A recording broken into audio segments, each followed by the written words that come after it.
সারাদিন উৎসবমুখর পরিবেশে অনুষ্ঠিত হয়ে গেল ঢাকা বিশ্ববিদ্যালয়ের ডাকসু নির্বাচন এবং স্বতঃস্ফূর্তভাবে অংশগ্রহণ করেছে শিক্ষার্থীরা, ভোটাররা এবং প্রায় ৮০% ভোট পড়েছে, যেটি আসলে এই যে গত ১৬ বছরে যে ভোট দিতে না পারার যে আক্ষেপ সেটি ঘুচিয়েছে এই ঢাকা বিশ্ববিদ্যালয়ের শিক্ষার্থীরা।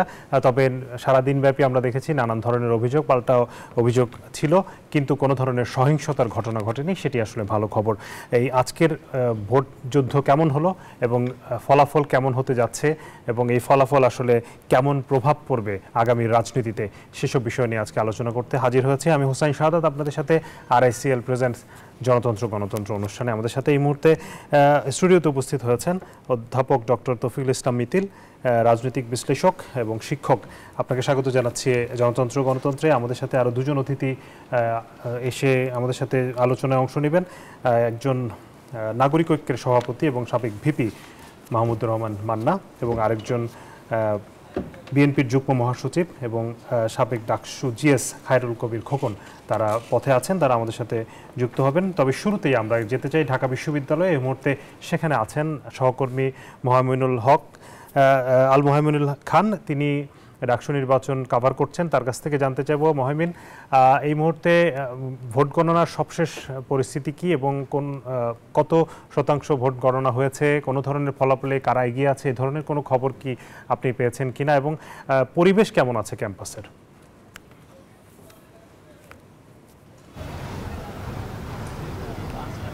ধন্যবাদ শাহাদাত আপনাকে। আমি কিন্তু দাঁড়িয়ে আছি যে ডাকসু নির্বাচনের অন্যতম একটি কেন্দ্র, TSC কেন্দ্র, তার ঠিক সামনেই। এবং এখানে কিন্তু আসলে সন্ধ্যার পর থেকে উত্তেজনা দফায় দফায় বাড়ছিল, বেশ কিছু ধোঁয়াশা নিয়ে নির্বাচনের ফলাফল ঘোষণা থেকে শুরু করে সব কিছু মিলিয়ে। এবং সবাই কিন্তু বলছিল যে ভোটের কারচুপি হচ্ছে, কারণ আমরা যে মুহূর্তে এখানে আসি তখন কিন্তু দেখি যে বাইরের যে স্ক্রিনটি একদম লাইভ থাকার কথা, লাইভ ফিড থাকার কথা, সেই স্ক্রিনটি বন্ধ ছিল। এবং একই সাথে কিন্তু ছাত্রনেতা যারা আছেন, যেমন ছাত্র দলের আবিদুল ইসলাম খান, বিনিয়ামিন মোল্লা, আব্দুল কাদের, বাকের মজুমদার থেকে শুরু করে উমা ফাতেমা, কাউকে কিন্তু ভেতরে প্রবেশ করতে দেওয়া হচ্ছে না। ফলে সেই মুহূর্তে গণনা নিয়ে কিন্তু বেশ ধোঁয়াশা সৃষ্টি হয়। তারপরে কিন্তু আমরা দফায় দফায় ক্ষোভ বিক্ষোভ দেখতে পারি। এই মুহূর্তে কেন্দ্রগুলো অনেকটা শান্ত আছে এবং গণনা যতই শেষ মুহূর্তের দিকে আগাচ্ছে ততই কিন্তু উৎকণ্ঠা বাড়ছে। আসলে কে হচ্ছেন ভিপি, আবিদ নাকি সাদিক কায়েম নাকি উমামা নাকি শামীম বা অন্য যে কয়জন আছেন আব্দুল কাদের সহ, কে হচ্ছেন? এবং নানা রকম গুজব কিন্তু চারদিকে ছড়াচ্ছে।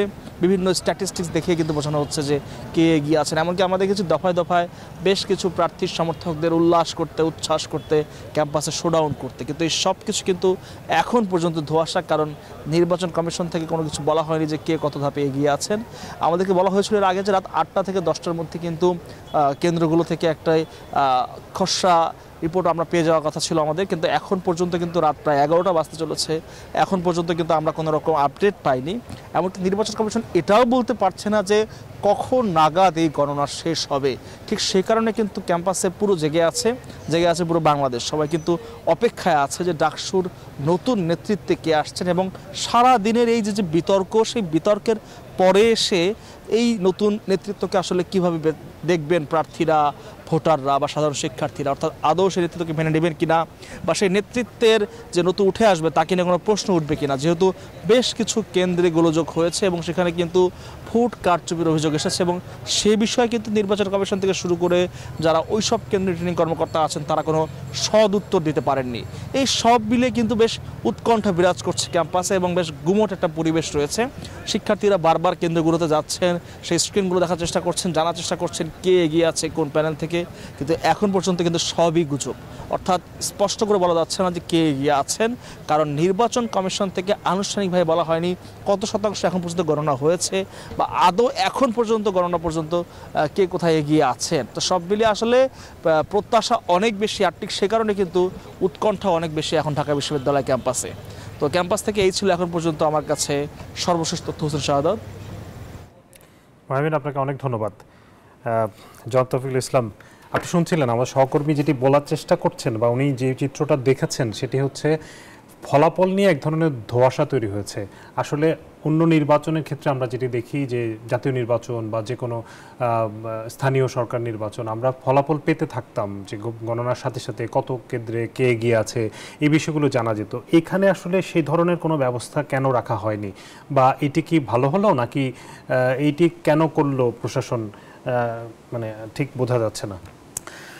ধন্যবাদ আপনাকে। আসলে মানে এর ফলে একটি অবিশ্বাসও তৈরি হচ্ছে কিন্তু। হ্যাঁ, ধোঁয়াশা, জনমনে উৎকণ্ঠা, এটা তো আছেই। আমরা সন্ধ্যার পর থেকেই দেখছি এটা। আমি নিজেও বারবার আপডেট নেওয়ার চেষ্টা করছিলাম যে রেজাল্ট কি হতে যাচ্ছে। আসলে একটা জিনিস আপনি দেখেন, এই সোশ্যাল মিডিয়াতে কিন্তু কন্টিনিউ কিছু না কিছু কনফিউশন আসছে।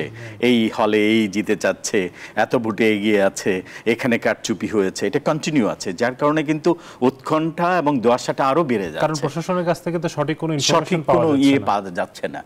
এখন আমি আসলে প্রশাসন কিভাবে কোন পলিসি নিয়ে সেটা করতে যাচ্ছে, এখনো আমি আসলে কমেন্টস করাটা হবে too early to give any comments. কারণ ওনাদের কোনো স্ট্র্যাটেজিক ব্যাপার আছে, হয়তো সে কারণে হয়তো ইনফরমেশন দিচ্ছে কিনা সেটা আমি বুঝতে পারছি না। কারণ ডেফিনেটলি ওনাদের তো একটা প্ল্যান আছে, একটা রোড ম্যাপ আছে, ওনারা কখন কিভাবে নির্বাচনী ফলাফলটা দিবে। আর অন্যান্য সাধারণ নির্বাচনের মতো তো স্টুডেন্ট পার্লামেন্ট ইলেকশনটা না। এখানে দেখেন অনেকগুলো পদ আছে, ভোটও অনেকগুলো আছে, হল সংসদ আছে, কেন্দ্রীয় সংসদ আছে, সব কিছু মিলে সে ভোটগুলোকে আলাদা করা। ক্যান্ডিডেটও দেখেন অনেক, মোর দেন 40 ক্যান্ডিডেটস, 46 ক্যান্ডিডেট বিপি আছে এখানে। দলীয়ভাবেও, দলীয় লেজুর ভিত্তিরও সংগঠনেরও আছে, পাশাপাশি কিছু গুপ্ত সংগঠন আছে, আবার ইন্ডিভিজুয়ালও আছে। সব কিছু মিলে এখানে কিন্তু আসলে স্বাভাবিকভাবেই ভোট গণনার ক্ষেত্রে, আর এটা কিন্তু কমন প্র্যাকটিস ছিল না যে প্রতি বছরই হয়েছে যে এটা হুট করে দিতে পারবে। আপনি দেখেন সে 90-এর পরে 19-এ হয়েছে, সেটাও 19-এ যেটা হয়েছে তখন ফ্যাসিস্টদের সময় হয়েছে। আর এখন সম্পূর্ণভাবে একটা মুক্ত পরিবেশে, যেখানে মানুষ কথা বলার স্বাধীনতাটা পাচ্ছে, নিজের অপিনিয়নটা দেওয়ার মতো একটা সুযোগ আছে এবং নিজের জাস্টিফিকেশনটাও আছে, সেজন্য উৎকণ্ঠা এবং ধোঁয়াশাটা আছে না যে তা না। তার মাঝে যে জিনিসটা আমি দেখলাম যে বিশেষ করে ফিমেল ভোটার যখন দুজন ভোট দিতে গেলেন, যে দুটো পদে আগে থেকে টিকমার্ক দেওয়া ছিল, এটা কিন্তু উৎকণ্ঠা এবং এটা নিয়ে কিন্তু নির্বাচন নিয়ে প্রশ্নবিদ্ধ আরও বাড়িয়ে দিয়েছে। প্রশ্নটা হচ্ছে যে, এবং আমি নিজে ওই যে মেয়েটার ক্ষেত্রে এটা ঘটনা ঘটেছে সে কিন্তু নিজেই বলেছে এবং এটা অনেকগুলো মিডিয়াতেও ফলো করেছে ব্যাপারটা, যেটা সে যখন ব্যালট নিয়ে নিজের ভোট দিতে যাবে তখন দেখে যে ভিপি এবং জিএস দুটো টিকমার্ক দেওয়া আছে। এই ব্যাপারটা কিন্তু সত্যিকার অর্থে নির্বাচনকে কিন্তু প্রশ্নবিদ্ধ করে দিয়েছে, যার কারণে উৎকণ্ঠা এবং দোয়াশাটা আরো বেশি বেড়ে গেছে। কেন এটা হলো, এটির ব্যাখ্যাও কিন্তু দিয়েছেন। এটা পরবর্তীতে ভেতরে ঢোকার পরে 1 মিনিট পরে বের হয়েছেন, উনি বলছেন যে যদি ঢোকার আগে আমাদেরকে দেখাতেন তাহলে হয়তো একরকম হতো। উনি আবার এটাও বলেছেন যে সিসি ক্যামেরা আছে, আমরা দেখে হয়তো এটার ব্যাখ্যা দিয়েছে। কিন্তু আপনার প্রশ্ন থেকে যে আমি যখন ব্যালটটা নিব, প্রথমে কিন্তু ব্যালটে টিক দেওয়া আছে কিনা আমি কিন্তু দেখবো না অ্যাজ এ ভোটার। আমি ব্যালটটা দিয়েছি, আমি যাব। উনি বলেছেন এবং এটা নিয়ে এটা সুন্দর একটা ব্যাখ্যা দিয়েছেন যে এটা সিসি ক্যামেরার মাধ্যমে দেখে ব্যবস্থা নেবেন। আমরা আপনার কাছে আবারও আসবো। আমরা আবারও যেতে চাই, আমাদের আরেকজন সহকর্মী আছেন নাইমাল জিকো, তিনি আছেন ঢাকা বিশ্ববিদ্যালয়ের সিনেট ভবনে। জিকো, আপনি এই মুহূর্তে আমাদের আরেক সহকর্মী আমাদের জানাচ্ছিলেন, মোহাইমিন জানাচ্ছিলেন যে এই মুহূর্তে এক ধরনের থমথমে পরিবেশ ক্যাম্পাসে বিরাজ করছে, কারণ কোনো ধরনের ইনফরমেশন সেভাবে পাওয়া যাচ্ছে না, নানান ধরনের গুজব শোনা যাচ্ছে। আপনার কাছে কি কোনো নতুন তথ্য আছে কিনা যে ফলাফল গণনা বা কেমন ফলাফল হচ্ছে এবং এই মুহূর্তে কি পরিমাণ ভোট গণনা হয়েছে, নতুন কোনো তথ্য আছে কিনা?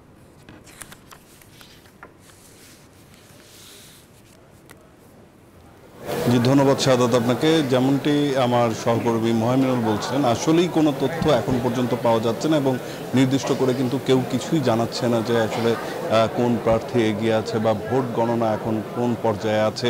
কিছুক্ষণ আগে আমাদের কথা হয়েছে প্রধান রিটার্নিং অফিসারের সাথে, তিনি যেটি বলেছেন যে এখন পর্যন্ত ভোট গণনা চলমান রয়েছে এবং এটি হলো ঘোষণা করতে আরও হয়তো 1 থেকে 1.5 ঘন্টা সময় লাগবে। যেমনটি দেখছেন যে এই মুহূর্তে কিন্তু পুরো সিনেট ভবনের যেই এরিয়াটি, অর্থাৎ যেখান থেকে মূলত ঘোষণা করা হবে, পুরো জায়গাটিতে কিন্তু যারা অপেক্ষমান রয়েছেন, প্রার্থীরা রয়েছেন, তারা কিন্তু এই মুহূর্তে এখানে অবস্থান করছেন। প্রার্থীর সাথে যারা সমর্থিত লোকজন রয়েছেন তারা সবাই কিন্তু এখানে উপস্থিত রয়েছেন এবং সবাই কিন্তু অধীর আগ্রহে অপেক্ষা করছেন সেই সময়টির জন্য কখন আসলে এই ঘোষণা করা হবে ডাকসুর নির্বাচনের ফলাফল। তো এখন পর্যন্ত কেন আসলে ফলাফলটি ঘোষণা করা হচ্ছে না, বা আমরা পূর্বে যেটি দেখেছি যে হলগুলো যদি আগে গণনা শেষ হয়ে যায় সেই ক্ষেত্রেও কিন্তু আমরা একটা রেজাল্ট পেতাম, কিন্তু এবারের আসলে নির্বাচনে পরে এখন পর্যন্ত কেন কোনো রকমের ফলাফল ঘোষণা করা হলো না। আমরা এখন পর্যন্ত যতটুকু শুনেছি যে হলের যেই ভোট সেটি কিন্তু এরই মধ্যে গণনা করা শেষ হয়েছে, কিন্তু সেই বিষয়েও কিন্তু কোনো রকমের তথ্য এখন পর্যন্ত আমাদের গণমাধ্যম কর্মীদের কাছে এসে পৌঁছয়নি। এবং এই বিষয়ে আমরা কথা বলেছি প্রধান রিটার্নিং কর্মকর্তার সাথে, তিনিও কিন্তু এই বিষয়ে এখন পর্যন্ত আমাদেরকে কোনো কিছুই পরিষ্কার করে জানাচ্ছেন না। এরই মধ্যে যেমনটি জানেন যে শিক্ষকদের একটি প্রতিনিধি দল যারা সারাদিন আজকে এই ডাকসু নির্বাচন পরিদর্শন করেছিলেন, তারা কিন্তু এখানে এসেছিলেন এবং গণমাধ্যমের সাথে কথা বলেছেন। তারা যেটি বলেছেন যে একটি ওএমআর রিডেবল মেশিন সেটি নষ্ট হয়েছে। এছাড়াও কিন্তু আজকের যেই টিএসসি যেই কেন্দ্রটি ছিল সেখানে হলো ভোটকাস্টের কম হওয়ার যেই মূল কারণটি তারা দেখিয়েছেন যে সেখানে একটু ঝামেলা তৈরি করা হয়েছিল, একটু বেশি লোকের পরিমাণ সেখানে ছিল, যার কারণে একটি পরিস্থিতি ঘোলাটে তৈরি হয়েছিল, যার কারণে সেখানে কিন্তু যেহেতু সেটি নারী ভোট কেন্দ্র ছিল এজন্য সেখানে নারীদের উপস্থিতি একটু কম হয়েছে, যার কারণেই কিন্তু ওই কেন্দ্রটিতে সব থেকে কম ভোটকাস্ট হয়েছে। এবং আমরা এখন পর্যন্ত যতটুকু শুনেছি যে সেটির ভোট গণনা প্রায় শেষ পর্যায়ে রয়েছে, সেটি হয়তো বা কিছুক্ষণের মধ্যে আমরা ফলাফল সেখান থেকে একটি পেতে পারি। তবে এখন পর্যন্ত জগন্নাথ হল যেটি রয়েছে বড় হল, যার কারণে কিন্তু সেখানকার গণনা এখন পর্যন্ত শেষ হয়নি, এখন পর্যন্ত সেটি চলমান রয়েছে। অন্যান্য হলগুলোও কিন্তু আমরা একই রকম অবস্থা শুনেছি, সেগুলোর গণনা পর্যায়ে রয়েছে। তবে এটি আসলে কখন নাগাদ রেজাল্টটা পাওয়া যাবে সেই বিষয়ে পরিষ্কার কিছু না জানানো হলেও এখন পর্যন্ত আমরা যতটুকু জানতে পেরেছি, যারা কর্মকর্তা রয়েছেন আনঅফিসিয়ালি তারা আমাদেরকে জানিয়েছেন যে এখনও আরও 1 থেকে 1.5 ঘন্টার মতন সময় লাগতে পারে ফলাফল জানার জন্য। আর আমার সহকর্মী মহিমিনুল যেটি জানাচ্ছিলেন যে পুরো এই নির্বাচনের ফলাফলকে নিয়ে পুরো এলাকা জুড়ে কিন্তু একটি থমথমে পরিবেশ বিরাজ করছে, আসলেই সেটিও আমরা লক্ষ্য করেছি। এবং শিক্ষার্থী যারা রয়েছেন এই ডাকসু নির্বাচনকে নিয়ে তাদের মধ্যে কিন্তু দেখছেন যে কতটা উৎসাহ উদ্দীপনা রয়েছে, তারা কিন্তু এখানে অবস্থান করছেন সেই সকাল থেকে, অনেকেই আছেন, অনেকে তাদের বন্ধু সহপাঠী যারা নির্বাচনে প্রার্থী হয়েছেন তাদের জন্য এখানে এসেছেন, অনেকেই এসেছেন যে তারা যেই পছন্দের প্রার্থীটিকে ভোট দিয়েছেন সেই প্রার্থীটি আসলে নির্বাচিত হয়ে আসছে কিনা সেটি জানার জন্য। তো অপেক্ষায় কিন্তু শুধুমাত্র ঢাকা বিশ্ববিদ্যালয় নয়, এই ডাকসু নির্বাচনের এই ফলাফলের অপেক্ষায় কিন্তু পুরো দেশবাসী তাকিয়ে আছে। এবং যেমনটি জানেন যে এখানে হলো আজকের এই ভোট যারা দিয়েছেন 2024 সালের এই জুলাই বিপ্লবের পরে যারা ভোট দিয়েছেন তাদের অনেকেই কিন্তু বিভিন্ন বিষয় নির্দিষ্ট করে ভোট দিয়েছেন। অনেকেই চান শিক্ষার্থীরা যারা মুক্ত চিন্তার চর্চা করতে পারবেন, মুক্তভাবে বাঁচার কথা চিন্তা করেন, যারা স্বাধীনতা এবং 24-এর বিপ্লবের সাথে হলো সম্পৃক্ত রয়েছেন, চেতনাকে লালন করেন এবং শিক্ষার্থী এবং শিক্ষা প্রতিষ্ঠানের জন্য যারা উন্নয়নের কাজ করবেন সেই সমস্ত প্রার্থীকেই কিন্তু বেছে নিয়েছেন। আজকে হলো যেটি বলছিলাম কিছুক্ষণ আগেই যে যেই শিক্ষকরা আজকে এই পুরো নির্বাচনটি পর্যবেক্ষণ করেছেন তারা যেটি বলেছেন যে এখানে বেশ কিছু ব্যত্যয় ছিল, সেই ব্যত্যয়গুলোর মধ্যে কিন্তু আমরা লক্ষ্য করেছি, তারা লক্ষ্য করেছেন যে এখানে বেশ কিছু ছোট ছোট ত্রুটি রয়েছে। এই ত্রুটিগুলো আগামী নির্বাচনে যাতে শুধরানো যায় সেজন্যই তারা অ্যাড্রেস করেছেন এবং বলেছেন যে আজকের এই নির্বাচনটি আসলে স্বচ্ছতার সাথেই হয়েছে এবং এই নির্বাচনের ফলাফলের মধ্য দিয়ে কিন্তু গণতান্ত্রিক যেই চর্চাটি সেটি কিন্তু প্রতিষ্ঠা হবে, এমনটি কিন্তু আশা ব্যক্ত করেছেন। তো এই ছিল শাহাদাত আমার কাছে এখন পর্যন্ত এখানকার সবশেষ তথ্য। নাইমাল জিকো, আপনাকে ধন্যবাদ। আমরা সকাল থেকে দেখছি যে নানান ধরনের অভিযোগ, পাল্টা অভিযোগ এক এক দলের বিপক্ষে তো আছে, কিন্তু সবার একটি কমন অভিযোগ ছিল হচ্ছে প্রশাসনের বিরুদ্ধে। আমরা দেখেছি যে ছাত্রদলের সভাপতি গিয়ে উপাচার্যের সাথে তাদের অভিযোগ জানিয়েছেন এবং আমরা যদি দেখি বৈষম্য বিরোধী যে ছাত্র সংসদ আছে প্যানেল আছে তাদের জিএস এবং ভিপি প্রার্থী দুজনই সংবাদ সম্মেলন করে অভিযোগ করেছেন এবং তারা বলেছেন এই প্রশাসনকে অযোগ্য, আনাড়ি, নতজানু কমিশন এই ধরনের বলেছেন এবং ছাত্রদল এবং শিবিরের ক্ষমতার ভাগাভাগি নির্বাচন হচ্ছে, এই ধরনের বিভিন্ন ধরনের অভিযোগ কিন্তু আমরা পাচ্ছি। একই অভিযোগ কিন্তু আমরা ছাত্রদলের পক্ষ থেকেও দেখেছি যে ব্যাপক কারচুপির অভিযোগ এবং বিশ্ববিদ্যালয় প্রশাসন দায়িত্ব পালনে ব্যর্থ হয়েছে এমন অভিযোগ করেছেন। আসলে কি আপনি পুরো সারাদিনের নির্বাচন পর্যবেক্ষণ করে আপনার কাছে কি মনে হয়েছে, প্রশাসন কি আসলে দায়িত্ব পালন করতে পেরেছে বা তাদের যে অভিযোগগুলো এগুলো কতটা যৌক্তিক? আসলে এই মূল্যায়নটা কিন্তু আমি যেটা একটু আগেও বলেছি, এটা টু আর্লি হয়ে যাবে। আসলে আমাদের দেখতে হবে সারাদিনের যে পর্যবেক্ষণটা, অবজারভেশনটা আপনি দেখেন, অনেকগুলো অবজারভেশন এসছে কিন্তু সোশ্যাল মিডিয়া থেকে। ইন প্র্যাকটিক্যাল ওখানে কি ঘটেছে, যেটা একটু আগে আমি বলেছি, ওটা ছিল আসলে একটা দৃশ্যমান সমস্যা, যেটা নিয়ে ছাত্রদলের যে অভিযোগটা ছিল এটা যৌক্তিক ছিল। কারণ স্বভাবতই যখন ব্যালটের মধ্যে মার্ক করা থাকে, ছাত্রদলের সেই অভিযোগটা কিন্তু যৌক্তিক ছিল। এবং ছাত্রদল না, শুধু ছাত্রদলের পাশাপাশি অন্যান্য যারা ইন্ডিভিজুয়াল ক্যান্ডিডেট ছিল, বৈষম্য বিরোধী যারা ছিল, তারাও কিন্তু এটা নিয়ে কিন্তু অভিযোগ করেছে এবং এটা যৌক্তিক অভিযোগ যে এমন যদি ব্যালটে মার্ক দেওয়া থাকে, এটা নিয়ে অভিযোগ আর থাকবে এবং এটা নিয়ে প্রশ্ন থেকেই যাবে, এটা যৌক্তিক। অন্যান্য কিছু ছোটখাটো ইস্যু ছিল যেগুলো হয়তো আসলে আমরা সোশ্যাল মিডিয়াতে দেখেছি, ইন প্র্যাকটিক্যাল আসলে কতটা হয়েছে।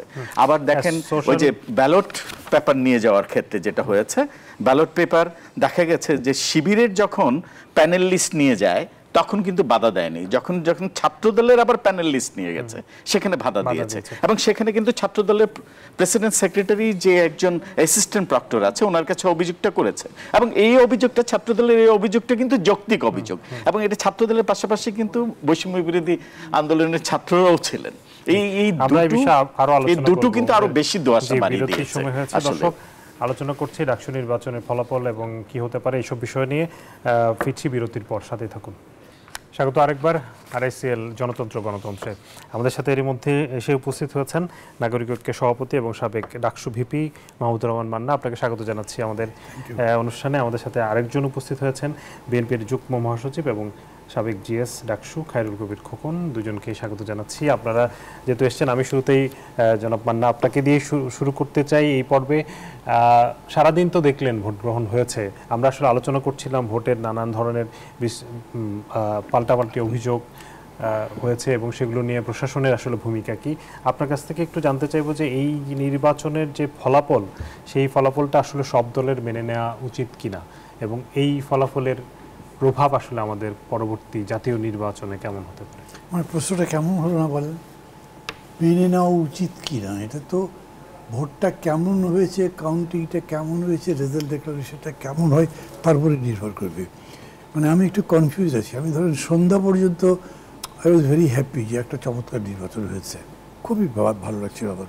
যদিও আমার একটা মানে ভাঙ্গাভাঙ্গি প্যানেল আছে, বিপিজিএস আছে, কিন্তু আমি জানি যে আমরা তো জেতার জায়গায় নেই। যেই হোক, ভালো একটা ভোট হোক, এটা this will pave the way for the transition two democracy, election, যা বলেন সব মিলে। এবং মনে করেছিলাম যে এটা একটা বেকন লাইটের মতো হবে, সিগন্যালের মতো হবে। কিন্তু সন্ধ্যার পর থেকে বলবো 3টা-4টার দিকে প্রথম অভিযোগ শুনলাম, সন্ধ্যার পর থেকে শুনছি এবং এখন এই অভিযোগটা এরকম আকার ধারণ করেছে যে দু একজনকে জিজ্ঞেস করলে বলছে টান টান উত্তেজনা বিরাজ করছে, ভাই সংঘাত হয়ে যেতে পারে, মানে ডিপ্রেস লাগে তখন।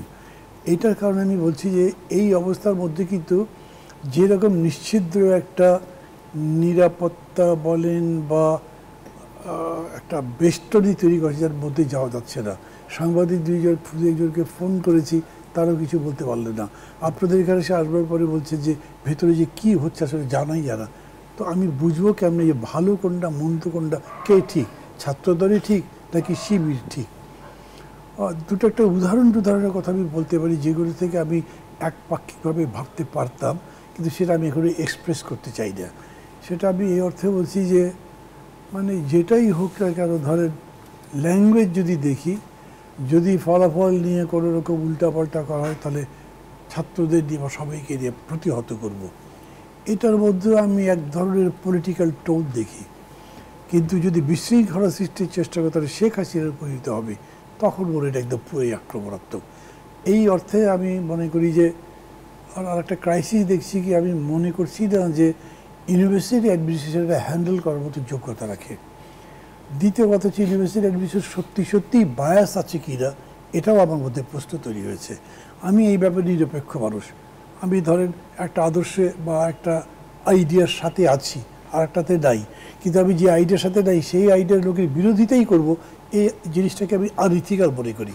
সেইভাবে যদি আমি বিবেচনা করি, তারপরেও এই জায়গাতে প্রশাসনকে আমি চাইব যে একদম ডিসপ্যাশনেটলি করুক। বাংলাদেশের ট্রানজিশন টু ডেমোক্রেসি অ্যাবসলিউটলি মানে নির্ভর করে, ডিপেন্ড করে একটা নির্মোহ নিরপেক্ষ কর্তৃপক্ষের উপরে, যিনি মানে উভয় পক্ষের যুক্তি মানুষের সামনে তুলে আনতে পারবেন, উভয় পক্ষের ঘটনাগুলো তুলে আনতে পারবেন, মানুষকে জাজ করাতে পারবেন। কিন্তু এইটা তো কখনো হয়নি, সবসময় এক পক্ষ আর এক পক্ষে ব্লেম গেম যেটা বলে সেটা করা হয়েছে। এই জায়গাতে এসেও এই কর্তৃপক্ষ শেষ পর্যন্ত ভিসিকে এক্সপ্লেন করতে হয়েছে যেন উনি কোনো দল করেন না। তার মানে প্রতিপক্ষের অভিযোগটা এত তীব্র এবং শক্ত হয়েছে যেটা ওরা কেউ টাচ করেছে। এই মিলে আমি এখন ঠিক কমেন্ট করতে পারবো না।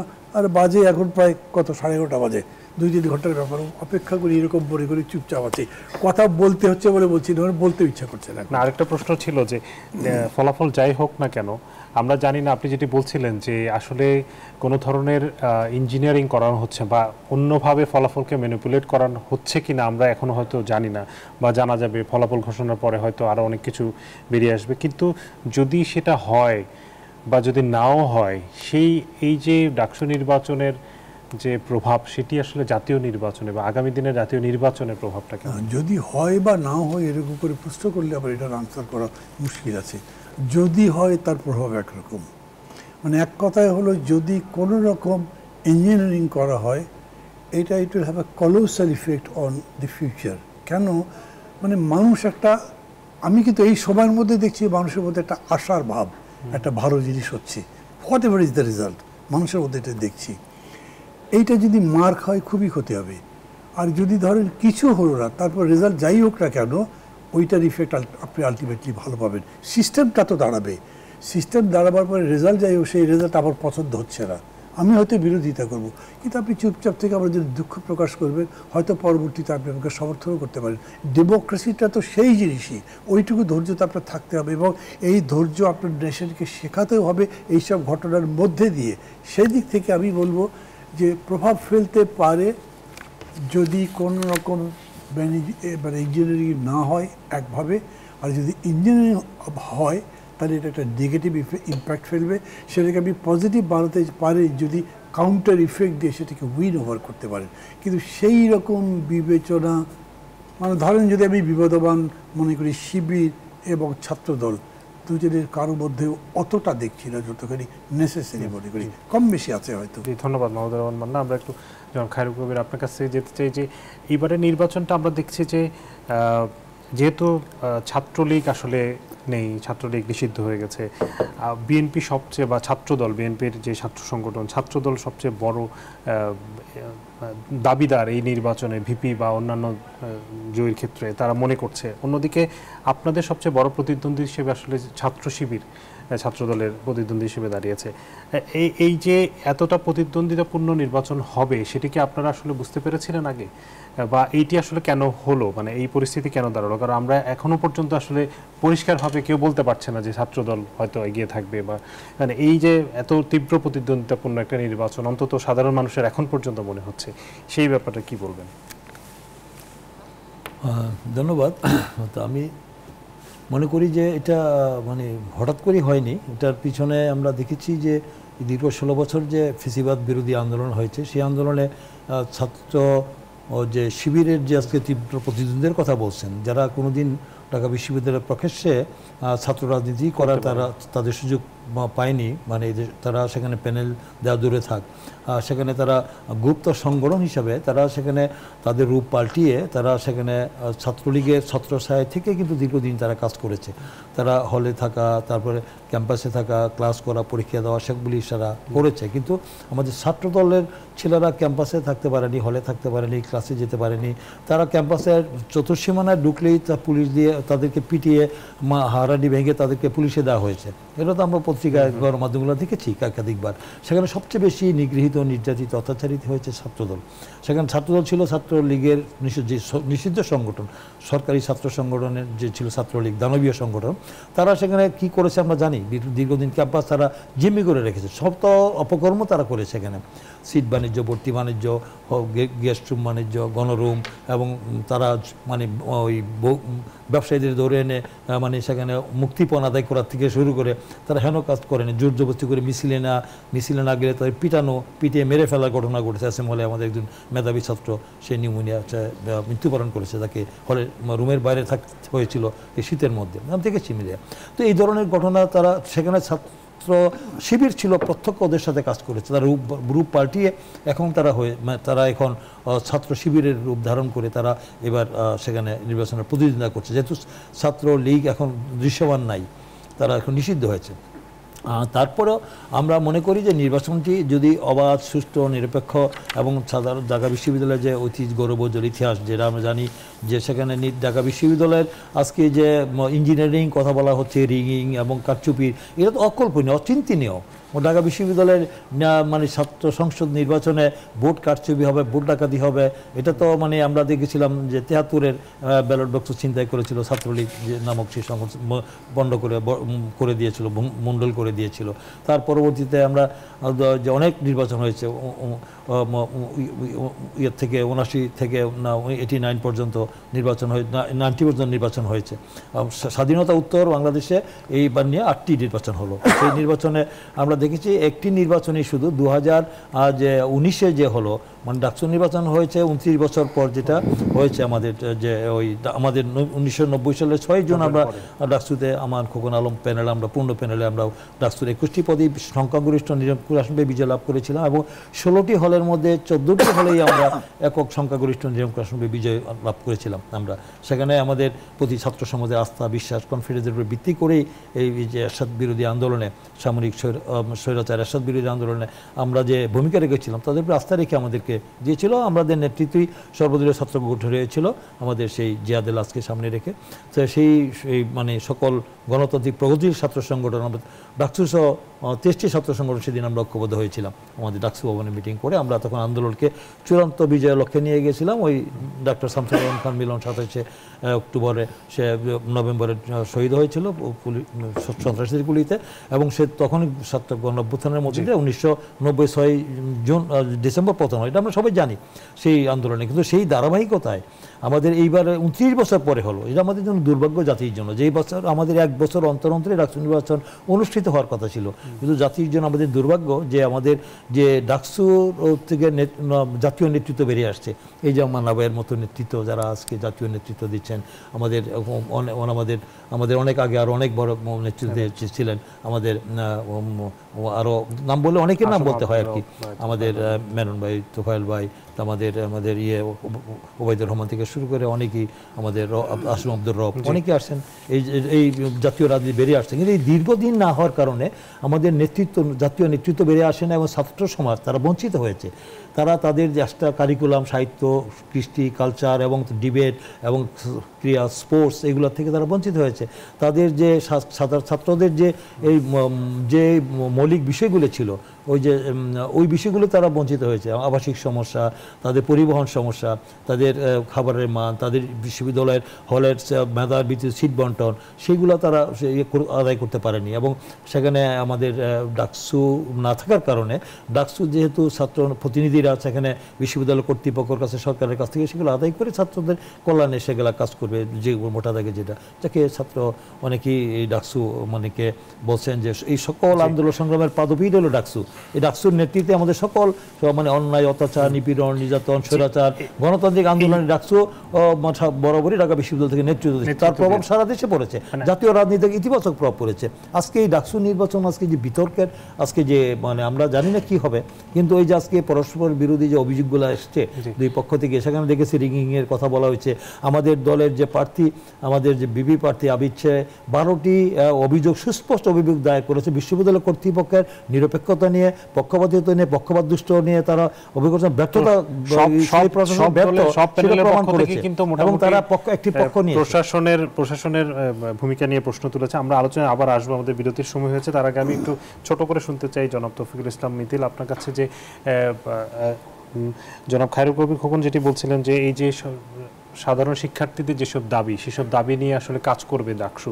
এখন যারা নির্বাচিত হবে, আমরা দেখেছি যে এই যে গণরুমের সমস্যাটা কিন্তু বড় সমস্যা, এবং এটিকে এত বাজেভাবে ব্যবহার করেছিল ছাত্রলীগ এর আগে।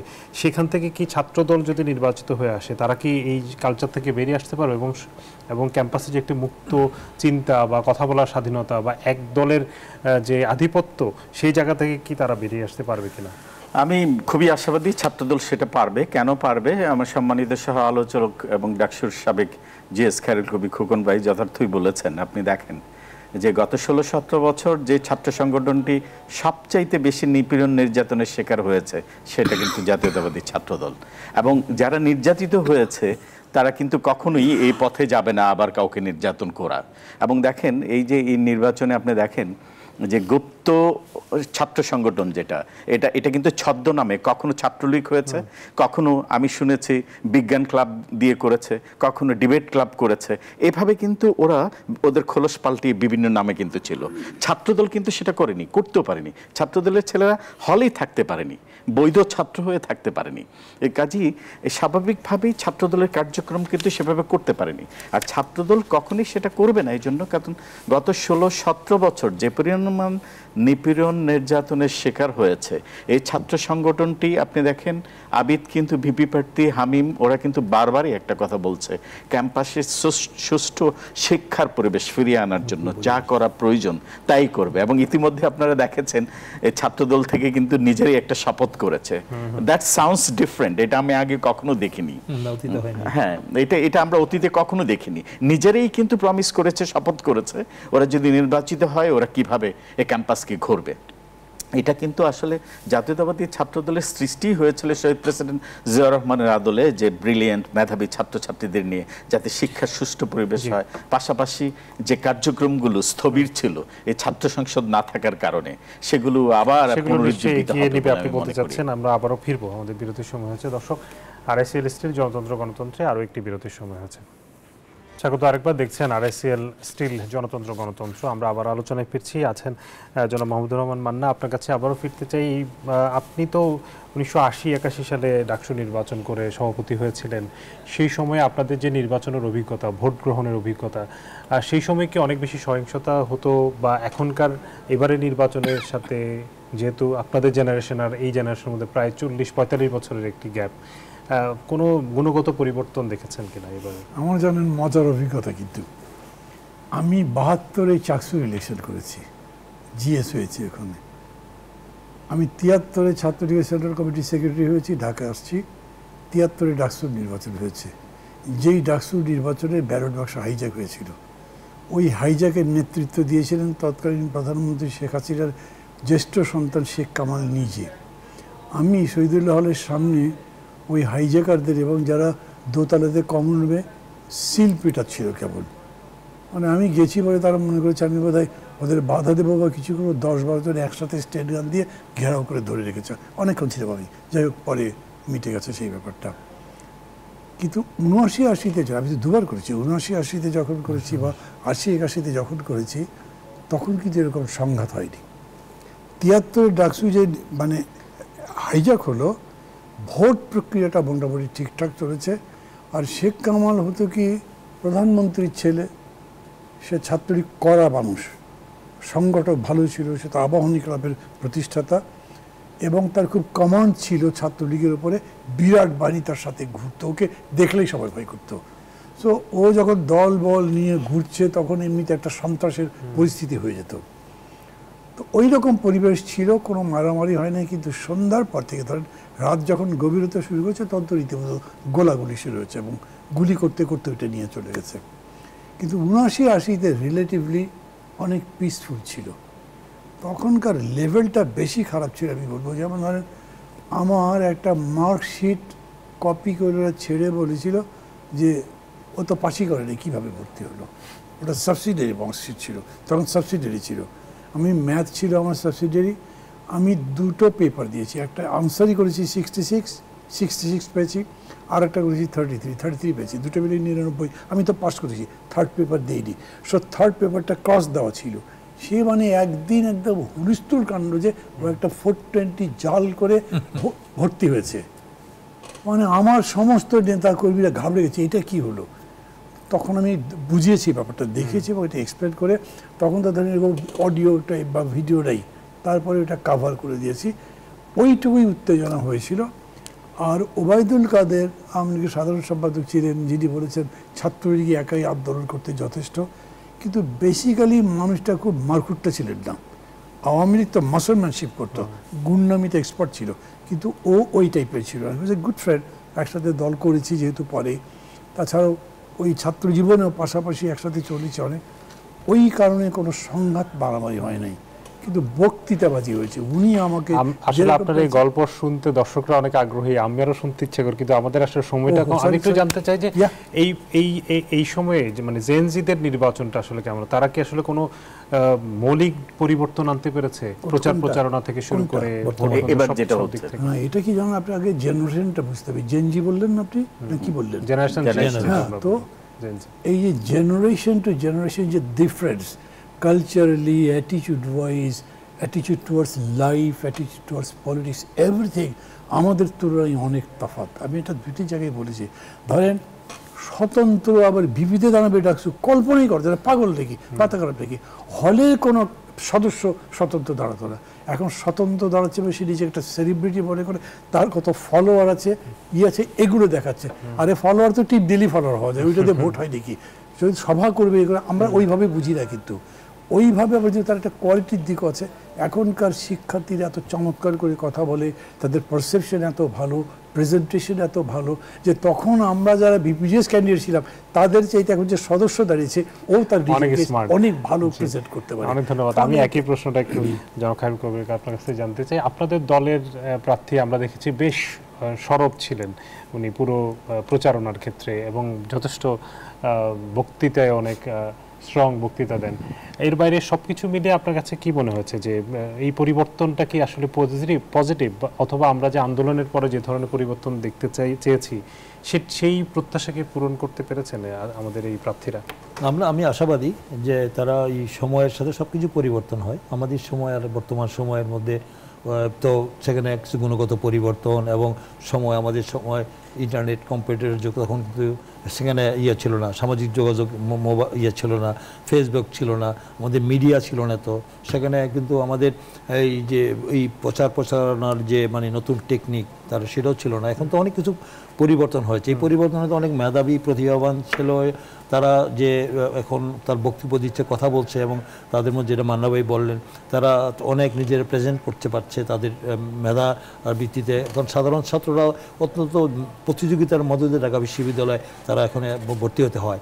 আর সেখানে আমাদের ওই কে কত বেশি মেধাবী, তা কে কত যোগ্য, কে বিচক্ষণ, কে আগামী দিনে তাদের প্রতিনিধি হলে ভালো হবে, সেটা অত্যন্ত মনে হয় যে তাদেরকে তো, এটা তো ইউনিয়ন কাউন্সিলর নির্বাচন না, এটা মেম্বার ইলেকশন না, এটা ঢাকা বিশ্ববিদ্যালয়ের ডাকসুর থেকে সেখানে এই 40,000 ছাত্রছাত্রী তারা তাদের ভোটাধিকার প্রয়োগ করবে, তাদের পছন্দের প্রার্থীকে দিবে, দলকে দিবে, যেটা স্বতন্ত্রদের চিন্তাই করা যায়নি। সেটা কোনো আমাদের সময় সেটা ভাবাই যায়নি যে স্বতন্ত্র প্রার্থী হতে পারে কীভাবে, সেটা প্যানেল ওয়েজ সংগঠন দিত।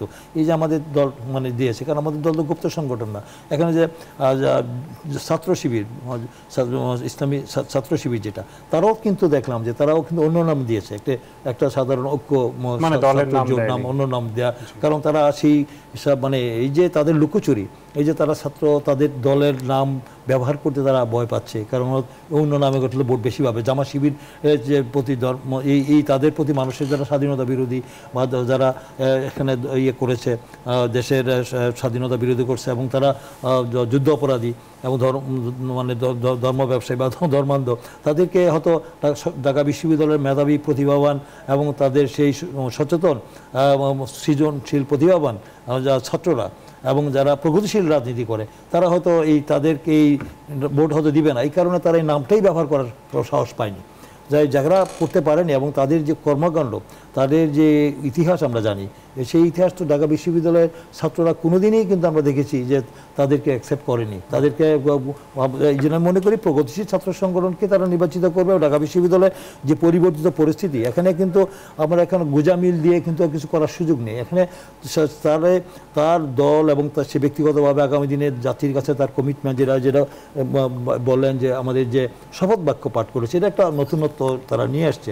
ছাত্রদলের যে আবিদ, হামিম এবং ময়েদের প্যানেলের দিয়েছে, এটা আমি মনে করি ছাত্র সমাজ তারা। আপনারা কি এরা নির্বাচিত হলে আপনারা বিএনপির পক্ষ থেকে, মূল দলের পক্ষ থেকে তাদের উপর ওই মানে আপনাদের যে দলের প্রভাব যেটি আমরা আগে দেখেছি সেটি কি থাকবে, নাকি তারা আসলে স্বাধীনভাবে ক্যাম্পাসের ছাত্রদের জন্য কাজ করতে পারবে? না, আমরা ইতিমধ্যে দেখেছেন যে এবার কিন্তু রেগুলার স্টুডেন্টরা তারা কিন্তু প্রার্থী হয়েছে, সেখানে কিন্তু আমরা কোনো চাপিয়ে দিইনি।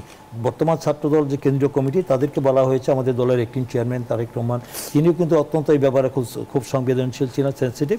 বলছে যে তোমরা ঠিক বলবা যে কারা এই রেগুলার স্টুডেন্ট, কারা মেধাবী প্রতিভাবান, কারা এই ছাত্র সমাজ থেকে জনপ্রিয়, তাদেরকে মনোনয়ন দেওয়ার জন্য বলছে। দলের মধ্যে উইদিন দ্য পার্টিতে আমাদের ডেমোক্রেটিক প্র্যাকটিস রয়েছে এবং আমরা কোনো রকম প্রভাব বিস্তার করবো না। আগামী দিনে স্বাধীনভাবে তারা ডাকসু, যদি আমি মনে করি যে এখনো তো 2-3 ঘন্টা পরে হয়তো আমরা জানতে পারবো যে কারা বিজয়ী হলো, জয় পরাজয় একটা তো হবে, যে আশা করি না ডেমোক্রেটিক সৌন্দর্য আগামী দিনে তারা আগামী দিনে তারা ঢাকা বিশ্ববিদ্যালয়ের যে গর্ব ঐতিহাসকে সমুন্নত রাখবে এবং নির্বাচিত হয়ে তারা মানে তাদের স্বাধীন মতো তারা পরিচয় পারবে, অর্থাৎ আপনারা স্বাধীনভাবে বিস্তার করবে না। একই প্রশ্নটা জনাব তৌফিক আপনার কাছে করতে চাই যে এই যে দলীয় লেজুর ভিত্তির কথা আমরা সবসময় শুনি এবং আগতিতে আমরা সেটি দেখেছি আর কি, ছাত্রলীগ সবচেয়ে বেশি ব্যবহৃত হয়েছে তাদের দলের দ্বারা এবং আমরা সেটি জুলাই আন্দোলনেও দেখেছি। ছাত্র দল কি এর থেকে বেরিয়ে আসতে পারবে আপনার মানে? আমি আসলে এটা বলার আগে প্রথমেই বলতে চাই, মান্না ভাই 70 দশকের ছাত্র রাজনীতির কথা বলেছেন, 80 দশকেরও কিছু বলেছেন, পাশাপাশি খায়রুল কবির খোকন ভাই 90 দশকের ছাত্র রাজনীতির কথা বলেছেন। আমার চেয়ে দুজনেই সিনিয়র, আপনি যদি চিন্তা করেন সিকোয়েন্সটা দেখেন, আমরা মনে হয় সেভাবেই বসেছি। আমি তার পরবর্তী 90 দশকের সময়ে ছিলাম, কিন্তু তখন কিন্তু এই ছাত্রনেতাদের আসলে আমাদের আইডিয়াল ছিলেন। পরবর্তীতে যেটা হয়েছে, আমি নিজে ছাত্র রাজনীতির সাথে সম্পৃক্ত, পাশাপাশি এখন যে জেনজি জেনারেশনটা আছে, আমি যদি শিক্ষকতা করছি, এদেরকে কিন্তু প্রতিনিয়ত এদের সাথেই আছি। তা আমার কাছে মনে হয় যে ছাত্র রাজনীতির ডাইমেনশন আপনি তখনকার প্রেক্ষাপট যদি বিবেচনা করেন, এখন টোটালি ডিফারেন্ট কিন্তু অ্যাপ্রোচটা যদি দেখেন, কারণ আসলে ছাত্র রাজনীতির প্র্যাকটিসটা দীর্ঘ সময় ছিল না। তাহলে এখন জেনজি যারা আছে এই জেনারেশন বা তার আগের জেনারেশনটা, ওরা কি করেছে? ওরা কিন্তু ছাত্র রাজনীতি সরাসরি না থাকলেও ইউনিভার্সিটিতে কিন্তু কার্যক্রম ছিল, club, debate, science club, drama, art club, বিভিন্ন রকম ছিল কিন্তু, এবং এদের মধ্যে পাবলিক অ্যাটেনশন নেওয়ার, স্টুডেন্ট অ্যাটেনশন নেওয়ার ক্ষেত্রেও কিন্তু এদের অ্যাপ্রোচটা ডিফারেন্ট এবং কোনো কিছু চাপিয়ে দেওয়া কিন্তু ওরা নেয় না। এবং সেক্ষেত্রে ইতিমধ্যেই যে খায়রুল কবির খোকন ভাই যেটা বলেছেন, লেজুর ভিত্তি যেটা ছিল, যেটা ছাত্রলীগ আপনি দেখেন নিষিদ্ধ সংগঠন, ওই সময়ের প্রেক্ষাপট ছিল চাপিয়ে দেওয়া, যে মূল দল যেটা বলবে ছাত্ররা সংগঠনগুলো সেটা করতে হয় বা করতে বাধ্য হয়। এখন কিন্তু সেটা ডিফারেন্ট। ইভেন আপনি দেখেন যে এখন আপনি ইভেন ছাত্রদল বিএনপির একটা ছাত্র সংগঠন হলেও এখানে কিন্তু মূল দল যে অ্যাক্টিং চেয়ারপারসন তারেক রহমান আছেন, উনি কিন্তু ছাত্রদলকে কিছু চাপিয়ে দিচ্ছেন না। এই জন্য কিন্তু এই ক্রিয়েটিভ কাজগুলো আমরা একেবারে শেষের দিকে হচ্ছে, and that sounds different আসলে এই জায়গাটাতে বলবেন যেই নির্বাচিত হোক না কেন দলীয় লেজুর ভিত্তি থেকে বেরোতে পারবে কিনা আপনি কতটা আশা করেন? শব্দগুলো আমার কাছে খুব পছন্দ। লেজুর বৃত্তি মানে কি, ধরেন এই যে শিক্ষার্থীরা এই 24-এর আন্দোলন করলো, এটাকে আপনি কি বলবেন? খুবই স্বতঃস্ফূর্ত আন্দোলন, ইন্ডিপেন্ডেন্ট অফ এই কারণে তাদের কাছ থেকে আশাটা অনেক পার্টি, কিন্তু they have carried the 15 years legacy যেটা পলিটিক্যাল পার্টি করেছে, এটা কি লেজুর বৃত্তি বলবেন? নিশ্চয়ই বলবেন না। আমি বলছি এই রকম রিলেশন থাকতে একটা ইডিওলজিক্যাল বন্ডেজ, আদর্শগত এই সম্পর্ক যদি না থাকে তো ছাত্ররা তো বখেও যেতে পারে, অন্য পথে যেতে পারে। ওই রকম নয়, ইন্ডিপেন্ডেন্স কিন্তু একটা কমিটমেন্ট, গাইডেন্স থাকতে হবে। জি, একটা কমিটমেন্ট বলছি, কমিটমেন্টের জায়গাটা থাকলেই তাদের এই শিক্ষায়, এই বুদ্ধিতে তারা অনেক সময় সিনিয়র পলিটিক্যাল লিডারদের চাইতে আগে যেতে পারে। যেমন ধরেন একটাই উদাহরণ, ভাষা আন্দোলনে যদি পলিটিক্যাল পার্টির ডিকটেশন মানত তাহলে তো ভাষা আন্দোলনই হতো না, ওইখানে তাদের ইন্ডিপেন্ডেন্স মানতে হবে। এইখানেও যদি ছাত্ররা না দাঁড়াতো তাহলে শেখ হাসিনা যেত না। ওইখানে আপনাকে বলতে হবে যে আপনি একটা ডিসিপ্লিনের মধ্যে আছেন, একটা কমিটমেন্টের মধ্যে আছেন, কিন্তু তারপরেও আপনি সেটাকে ভেঙে একটা সত্যের পক্ষে লড়াইটা সবসময় জারি তাদের যেমন স্বাধীনতা থাকতে হবে, অন্যদিকে বড়দেরও একটা গাইডেন্সের মধ্যে থাকতে হবে। যে অনেক ধন্যবাদ জনাব মাহমুদুর রহমান মান্না, জনাব খায়রুল কবির খোকন এবং জনাব তৌফিকুল ইসলাম মিতিল আমাদেরকে সময় দেওয়ার জন্য। দর্শক, আপনাদেরকেও ধন্যবাদ জানাচ্ছি। ডাকসু নির্বাচনের ফলাফলের অপেক্ষায় আমরা আছি। আমরা নিশ্চয়ই কিছুক্ষণের মধ্যে হয়তো ফলাফল পেয়ে যাব। সে পর্যন্ত আপনারা আমাদের সাথেই থাকবেন। ডাকসু নির্বাচনের সকল খবর আমরা নিউজ 24 সরাসরি সম্প্রচার করছি। আপনাদেরকে সবাইকে ধন্যবাদ আমাদের সাথে থাকার জন্য। শুভরাত্রি।